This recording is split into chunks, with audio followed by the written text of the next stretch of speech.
যুক্তরাজ্যের লন্ডনে চিকিৎসাধীন বিএনপি চেয়ারপারসন খালেদা জিয়া দেশে ফিরছেন। বিমান বাংলাদেশ এয়ারলাইন্সের সাধারণ একটি ফ্লাইটে তিনি দেশে ফিরবেন বলে বিএনপির পক্ষ থেকে জানানো হয়। তবে শেষ পর্যন্ত কাতারের আমিরের পাঠানো এয়ার অ্যাম্বুলেন্সে করে বিএনপি চেয়ারপারসন দেশে ফিরবেন বলে জানা গেছে।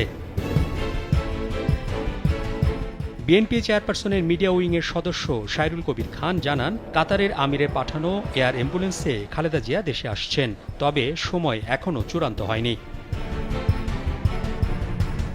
এর আগে গণমাধ্যমকে বিএনপি মহাসচিব মির্জা ফখরুল ইসলাম আলমগীর বলেছেন, ৪ মাস পরে লন্ডন থেকে দেশে ফিরছেন চেয়ারপারসন খালেদা জিয়া।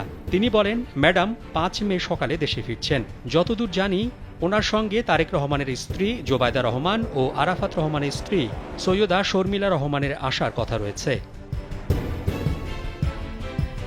এদিকে গুলশানে বিএনপি চেয়ারপারসনের বাসা ফিরোজাকে প্রস্তুত করা হয়েছে বলে জানিয়েছেন মিডিয়া সেলের সদস্য সাইরুল কবির খান। তিনি বলেন, ম্যাডামের বাসভবন পরিষ্কার পরিচ্ছন্ন করা হয়েছে।